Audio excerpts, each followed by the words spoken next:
Hello students, welcome back to my channel maths magic. बच्चों, मैं हूं शशि। हम लोग पढ़ेंगे आज क्लास 11 स्टैंडर्ड का मैथ्स, जिसमें हम लोग पढ़ रहे थे एनसीईआरटी बुक के सेकंड चैप्टर यानी रिलेशन एंड फंक्शंस के क्वेश्चन सॉल्व कर रहे थे। तो इसके पहले इसी चैप्टर का 5 वीडियो ऑलरेडी अपलोड किया जा चुका है। उन सभी वीडियो का लिंक इस वीडियो के डिस्क्रिप्शन बॉक्स में देंगे, आप वहाँ जाकर देख सकते हैं।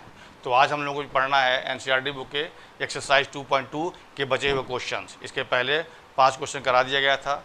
तो आज के वीडियो में पहला क्वेश्चन है एक्सरसाइज 2.2 का क्वेश्चन नंबर 6। क्या है वो देखिए। Determine the domain and range of the relation R defined by, relation क्या दिया हुआ है, R x, x+5 such that x belongs to 0, 1, 2, 3, 4 and 5। ठीक है, मतलब ये मेरा रिलेशन दिया हुआ है। इस रिलेशन का हमको डोमेन और रेंज निकालना है। ठीक है, तो कैसे करते थे बताते हैं। ये आपका दिया है शेड बिल्डर फॉर्म में। इसको पहले हम कन्वर्ट करेंगे रोस्टर फॉर्म में। तो रोस्टर फॉर्म में क्या होता है, उसके जो एलिमेंट्स होते हैं वो सब ऑर्डर पेयर के फॉर्म में होते हैं। तो सारे ऑर्डर पेयर का जो फर्स्ट एलिमेंट होता है उससे जो शेड बनता है उसको बोलते हैं डोमेन, और जो सेकंड एलिमेंट्स होता है उससे जो शेड बनता है उसको बोलते हैं रेंज। हमें यही काम करना है, पहला काम करना है, इसको हमको रोस्टर फॉर्म में कन्वर्ट करना है। ठीक है देखिए क्या करें पहले। The given relation is, the given relation क्या दिया हुआ है, जो दिया है पहले लिख लीजिए। x, x+5 such that x belongs to 0, 1, 2, 3, 4 and 5। ठीक है, ये दिया हुआ है मतलब ये जो आपका ऑर्डर पेयर दिया है इसमें पहला वाला वैल्यू x होता है और सेकंड वाला वैल्यू होता है। मतलब इस x का इसके साथ रिलेशन है। मतलब x का जो वैल्यू होगा उसमें 5 ऐड करने से जो वैल्यू मिलेगा वो इसका हो जाएगा रिलेशन। ठीक है, जैसे इसको अगर हम एरो डायग्राम में शो करें तो ये मान लीजिए x और ये मान लीजिए y। तो y इक्वल टू यहाँ पर क्या हो जाएगा, x+5 जो कि गिवन है, और ये x हो जाएगा। ठीक है, तो इसमें जो एलिमेंट्स हैं कौन कौन से हैं, ये दिया हुआ है 0 से 5 तक। तो 0, 1, 2, 3, 4 एंड 5। मतलब एरो डायग्राम से आपका एकदम क्लियर होता है कि कौन कौन सा ऑर्डर पेयर बनेगा। ठीक है, तो यहाँ पे देखो जब x की वैल्यू 0 होगी तो y क्या आएगा, इसमें पुट करना है। x पर जब 0 पुट करेंगे तो 0+5 का मतलब 5, तो ये यहाँ पे आ जाएगा 5। तो ये वाला इससे हो जाएगा रिलेशन, मतलब 0 का रिलेशन क्या मिला, 5। मतलब 5 इज़ द इमेज ऑफ 0। ठीक है, जब x की वैल्यू 1 पुट करेंगे तो यहाँ क्या आएगा, 1+5 दैट इज 6। तो ये हो जाएगा 6। मतलब 1 वाला 1 जो है वो उसका रिलेशन हो गया 6 के साथ। ठीक है, जब हम 2 पुट करेंगे तो 2+5 दैट इज 7, तो 7 आ जाएगा। तो 2 का रिलेशन हो जाएगा 7 के साथ। ठीक है, सिमिलरली 3 का हो जाएगा, जब 3 पुट करेंगे तो 3+5 दैट इज 8, तो 8 ये हो जाएगा 3 के साथ रिलेशन इसका। ठीक है, और जब हम 4 पुट करेंगे तो 4+5 दैट इज 9, तो ये हो जाएगा 4 के साथ। और इसी तरह से यहाँ लास्ट में 10 आ जाएगा जिसका हो जाएगा 5 के साथ। तो ये बन गया इस रिलेशन के हिसाब से इसका एरो डायग्राम। ठीक है, अब एरो डायग्राम ये देखना है, पहले वाले सेट से हमको मिलता है डोमेन और सेकंड सेट से हमको मिलता है रेंज। अब यहाँ ये ध्यान रखना है कि जिस एलिमेंट्स का हम रिलेशन मिलेगा बस उसी एलिमेंट्स को लेते हैं। मतलब मान लो कि इसके अलावा कोई और भी एलिमेंट्स में होता तो उसको हम लोग नहीं लेते डोमेन में। ठीक है, इसी तरह से यहाँ भी जिसका इमेज मतलब जिसका हमको रिलेशन मिलता है अगर इसके, तो वही एलिमेंट्स हमको लेना होता है रेंज में। अगर इसके अलावा भी कोई एलिमेंट ऐसा होता जिसका इसके किसी के साथ रिलेशन नहीं होता तो उस एलिमेंट्स को हम लोग नहीं लेते हैं। ठीक है, तो यहाँ मतलब क्या है, सबका सारे के साथ रिलेशन है। मतलब ये जो 6 वैल्यू दिया है 0 से लेकर 5 तक, ये हो जाएगा डोमेन, और ये जो आपको वैल्यू मिला है 5, 6, 7, 8, 9 एंड 10, ये हो जाएगा रेंज। तो इसी को पहले हमको लिखना है रोस्टर फॉर्म में, और रोस्टर फॉर्म का जो ऑर्डर पेयर बनेगा उस सारे का पहला वाला एलिमेंट हो जाएगा, पहले वाले एलिमेंट से जो सेट बनेगा वो हो जाएगा डोमेन, और सेकंड वाले एलिमेंट से जो सेट बनेगा वो हो जाएगा रेंज। हमें यही काम करना है। ठीक है, तो ये जो ऑर्डर पेयर के हिसाब से हम लोग बना लें देयरफॉर रोस्टर फॉर्म। तो रोस्टर फॉर्म ऑफ आर क्या हो जाएगा, ये बस इसी को हमें ऑर्डर पेयर में लिखना है। तो 0,5, 0 का रिलेशन 5 से है तो 0,5 हो गया पहला ऑर्डर पेयर। सेकंड क्या हो जाएगा 1,6, चूँकि 1 का रिलेशन 6 के साथ है। फिर थर्ड क्या हो जाएगा 2,7, क्यों, क्योंकि 2 का रिलेशन 7 के साथ है। फिर हो जाएगा 3,8, क्योंकि 3 का रिलेशन 8 के साथ है। फिर हो जाएगा 4, 9 और लास्ट में हो जाएगा 5, 10। ये बन गया आपका रोस्टर फॉर्म। ठीक है, अब इससे निकाल लें चाहे एरो डायग्राम से निकाल लें, ये सारा एलिमेंट कहलाएगा डोमेन और ये सारा एलिमेंट कहलाएगा रेंज। तो यहाँ क्या हो जाएगा, देयरफॉर डोमेन निकालना है तो डोमेन क्या हो जाएगा,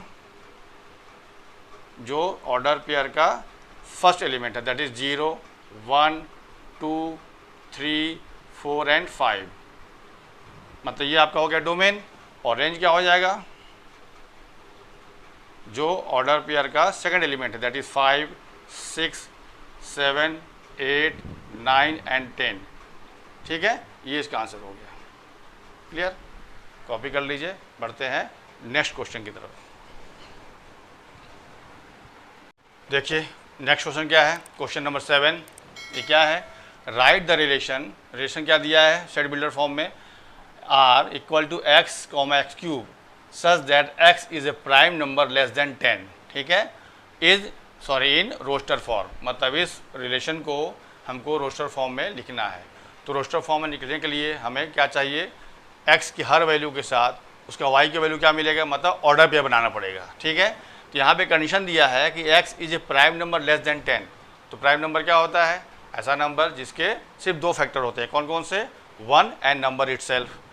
तो लेस देन 10 प्राइम नंबर क्या क्या होगा, 2 होगा, 3 होगा, 5 होगा और 7 होगा। ठीक है, इसके अलावा और कोई प्राइम नंबर नहीं होगा जो कि 10 से छोटा होगा। ठीक है, तो पहले हम x निकाल लें। तो पहला काम क्या करना है,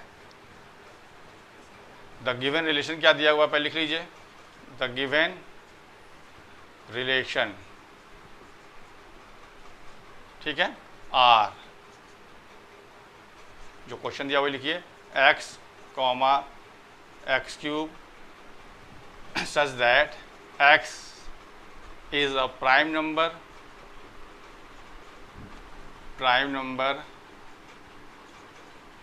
less than 10, ये दिया हुआ है। ठीक है, इसका मतलब इस लैंग्वेज के हिसाब से देयरफॉर x क्या मिल जाएगा हमें, 2, 3, 5 एंड 7, यही मिलेगा ना। मतलब ये 2, 3, 5, 7 जो ऐसा प्राइम नंबर है जो कि 10 से छोटा है, इसके अलावा कुछ नहीं मिलेगा। ठीक है, मतलब x के वैल्यू 4 वैल्यू मिल गई हमको। अब x का वैल्यू मिल गया तो x के लिए y के वैल्यू क्या है, x क्यूब, मतलब सेकंड एलिमेंट जो निकालना है ऑर्डर पेयर का वो किस फॉर्म में है, x क्यूब है। मतलब यहाँ पे अगर इसका हम लोग एरो डायग्राम बनाएं तो पहले वाले में मान लीजिए हम x लेते हैं, तो दूसरे वाले सेट में क्या लेना होगा हमको y, तो y कहाँ है, वैल्यू क्या हो जाएगा, x क्यूब। ठीक है, y क्या यहाँ पर है, x क्यूब। तो x के एलिमेंट क्या क्या दिया है, 2 दिया हुआ है, 3 दिया हुआ है एंड 5 है और 7 है। ठीक, तो इस पर्टिकुलर x की वैल्यू के लिए हमें इसमें कौन कौन से एलिमेंट मिलेंगे, जब x 2 होगा तो यहाँ पे y की वैल्यू क्या होगा, 2 क्यूब। 2 क्यूब को मतलब 8, तो ये हो जाएगा 8, तो ये मतलब 2 का हो जाएगा रिलेशन 8 के साथ। ठीक है, जब हमारा x की वैल्यू 3 होगा तो 3 का क्यूब क्या होता है, 27, तो ये हो जाएगा 27, मतलब 3 का हो जाएगा रिलेशन 27 के साथ।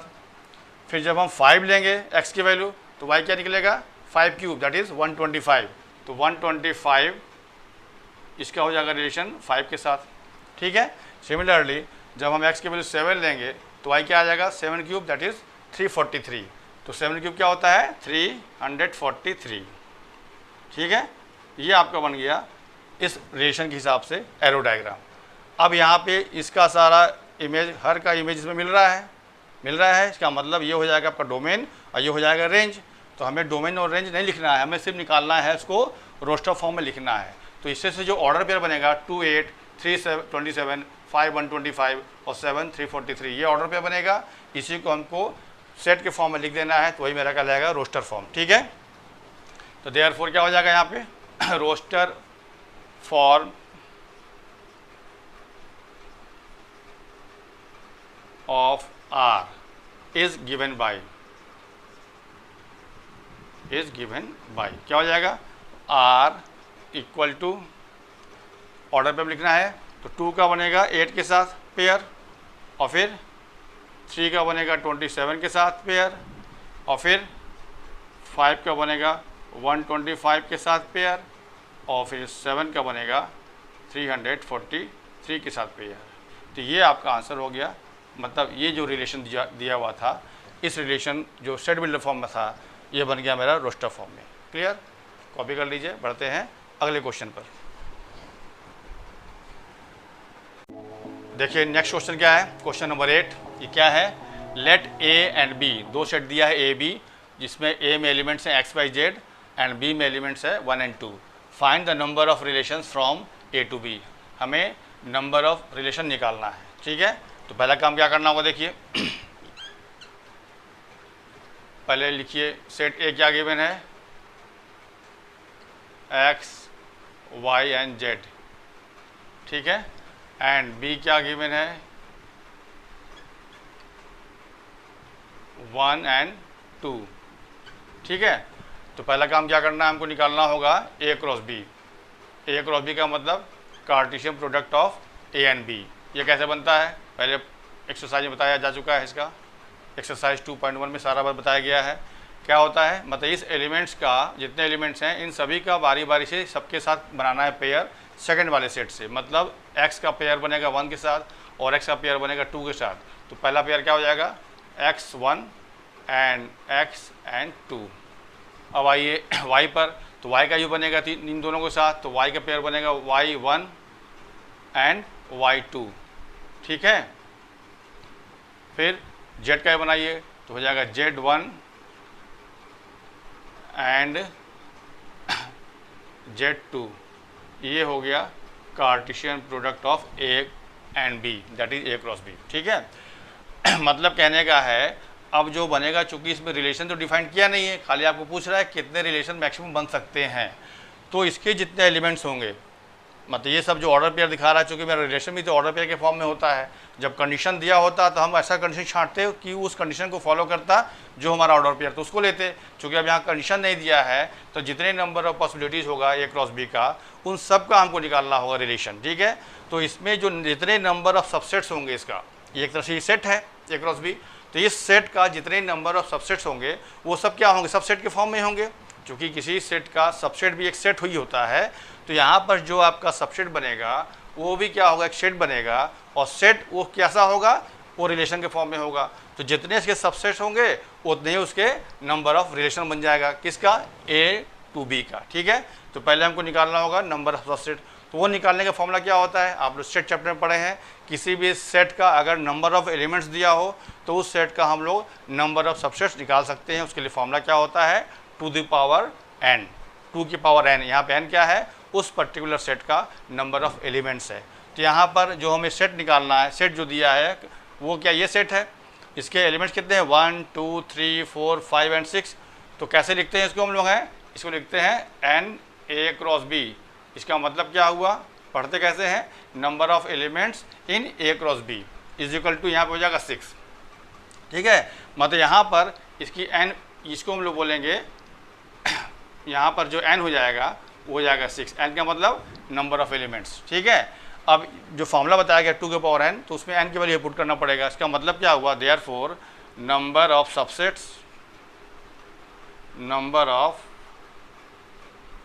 Subsets of A cross B, मतलब ए क्रॉस बी का नंबर ऑफ सबसेट क्या बन जाएगा, फॉर्मूला क्या होता है, 2 के पावर n दैट इज 2 के पावर 6 दैट इज 64। सॉल्व करेंगे, 2 को मल्टीप्लाई करेंगे 6 टाइम तो क्या आएगा, 64। ठीक है, अब यही जो नंबर ऑफ सबसेट्स है, ये सबसेट है, वो सब क्या बनाएगा, सब बनाएगा relation.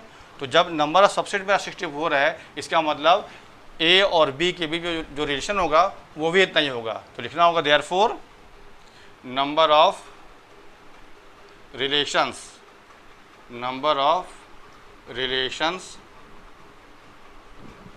From A to B is equal to क्या हो जाएगा, 64। यही आंसर हो जाएगा।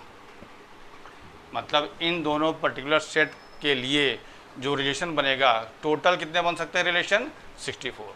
क्लियर, कॉपी कीजिए। बढ़ते हैं अगले क्वेश्चन पर। देखिए अगला क्वेश्चन क्या है, ये एक्सरसाइज 2.2 का लास्ट क्वेश्चन है, क्वेश्चन नंबर 9। क्या है देखिए, let R be the relation on Z, Z का मतलब set of integers, defined by, R क्या दिया है, A comma B, A and B belongs to Z z मतलब set of integers, and a minus B is an integer दिया हुआ है। अगर नहीं भी देता तो कोई मतलब नहीं था, क्योंकि हम जानते हैं अगर दो इंटीजर का डिफरेंस करें तो भी इंटीजर आएगा। अगर दो इंटीजर किसी को दो इंटीजर को आपस में प्लस कीजिए चाहे माइनस कीजिए तो क्या आएगा, इंटीजर ही आएगा ना। वो फिलहाल यहाँ लिख दिया है, तो a minus B is an integer, मतलब a और b का जो डिफरेंस है, मतलब माइनस करने में जो वैल्यू आ रहा है वो भी इंटीजर आ रहा है। तो करना क्या हमको, find the domain and range of r। इस r का हमको डोमेन निकालना है और रेंज निकालना है। तो डोमेन क्या होता है, जो रिलेशन बनता है, जो उसके ऑर्डर पेयर बनते हैं, उस ऑर्डर पेयर का जो फर्स्ट एलिमेंट का जो सेट होता है वो कहलाता है डोमेन, और ऑर्डर पेयर का जो सेकंड एलिमेंट्स का जो सेट होता है वो कहलाता है रेंज। तो यहाँ पर देखिए सिंपल 2 लाइन का केवल आंसर इसका है। यहाँ पर चूँकि सेट आपका डिफाइन, आपका सॉरी रिलेशन जो है डिफाइन नहीं किया है, मतलब यहाँ पे ए और बी है, मतलब पहला वाला एलिमेंट क्या होगा, वो इंटीजर हो सकता है, कोई भी हो सकता है। तो कोई भी मतलब क्या है कि ये जो होगा सारे इंटीजर्स होंगे, और बी भी आपका, चूँकि बी भी इंटीजर से ही है, मतलब ए भी बिलोंग कर रहा है जेड से और बी भी बिलोंग कर रहा है जेड से, तो बी का वैल्यू भी आएगा, वो भी क्या होगा, इंटीजर होगा। और पहला वाला एलिमेंट ए है तो इसमें कौन सी वैल्यू आ रही है, मतलब सारे इंटीजर्स आ रहे हैं, मतलब डोमेन क्या हो जाएगा, set of integers that is Z. और सेकंड वैल्यू क्या है, वो भी इंटीजर है, तो यहाँ पे बी पे क्या आएगा, सारे ऐसे वैल्यू जो इंटीजर होगा, तो बी क्या हो जाएगा, दैट इज रेंज। तो रेंज क्या हो जाएगा, this is also set of integer मतलब जेड। लेकिन लिखेंगे कैसे, तो पहले आपको लिखना होगा given relation, the given relation R, ये क्या दिया हुआ है, A comma B such that A B belongs to Z, Z का मतलब सेट ऑफ इंटीजर्स, और क्या दिया है, A minus B is an integer, ये दिया हुआ है। ठीक, तो यहाँ पे निकालना है हमको डोमेन, तो क्या हो जाएगा, तो बेसिक लाइन लिख दीजिए, we know that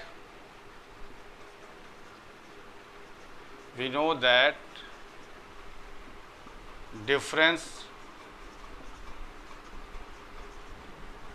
between any two integers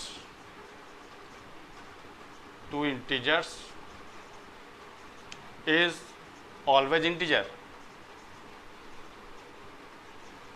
always an integers। ठीक है, ये होता है। ठीक, चूँकि यहाँ लिखा हुआ है ना इसलिए लैंग्वेज लिखना पड़ा कि we know that difference between any two integers is always an integer. ठीक है, अब देखो जो रिलेशन में यहाँ दिया हुआ है वो क्या दिया हुआ है, ए एंड बी, ये दिया है ना रिलेशन। ठीक है, such that A and B belongs to Z, ये दिया हुआ है। आगे ये लैंग्वेज लिखा है, कोई मतलब नहीं है। आप देखिए, अब देखिए होता क्या है, ये जो आपका पहला वाला जो आपका ऑर्डर पेयर जो बनेगा, उसका जो पहला वाला जो वैल्यू होगा वो क्या होगा, ए कहाँ से आ रहा है, जेड से आ रहा है, जिसमें सारे वैल्यू जो होंगे वो जेड से ही होंगे, तो इसका जो सेट बनेगा वो क्या बनेगा, जेड बनेगा। और पहले वाले वैल्यू का जो सेट बनता है उसको क्या बोलते हैं, डोमेन। तो ये मेरा हो जाएगा डोमेन, तो डोमेन क्या हो जाएगा, और इसको यहाँ देखिए आप, ये बी है, बी मतलब सेकंड वैल्यू इस ऑर्डर पेयर का, तो बी कहाँ से आया है, वो भी आपके जेड से आया है, मतलब इंटीजर से आया है। तो यहाँ बी में जो वैल्यू होंगे वो सारे इंटीजर होंगे, मतलब इसका भी जो सेट बनेगा वो भी क्या होगा, सेट ऑफ इंटीजर्स, तो ये भी जाएगा जेड। तो ये वाला इसको क्या बोलते हैं, सेकंड एलिमेंट्स के जो सेट बनता है उसको क्या बोलते हैं, रेंज। मतलब यहाँ पे डोमेन भी हो जाएगा set of integer that is Z, और यहाँ पे रेंज भी हो जाएगा set of integer that is also Z. तो क्या हो जाएगा, बस लिखना है यहाँ पर therefore domain is equal to Z and range भी होगा जेड, ये आंसर हो गया इसका। ठीक है, मतलब सेट ऑफ इंटीजर्स कहें चाहे जेड कहें, जैसे सेट ऑफ नेचुरल नंबर क्या होता है, एन होता है, तो उसी तरह से सेट ऑफ इंटीजर्स को हम लोग डिनोट करते हैं कैपिटल जेड से। तो क्या हो गया, डोमेन हो गया कैपिटल जेड मतलब सेट ऑफ इंटीजर्स, और रेंज भी हो गया कैपिटल जेड, ये भी हो गया set of integers. Clear, copy कर लीजिए इसको। तो इस क्वेश्चन के साथ ही एक्सरसाइज 2.2 कंप्लीट हो गया। अब नेक्स्ट वीडियो में मिलते हैं एक्सरसाइज 2.3 क्वेश्चन कवर करने के लिए, तब तक के लिए थैंक्स।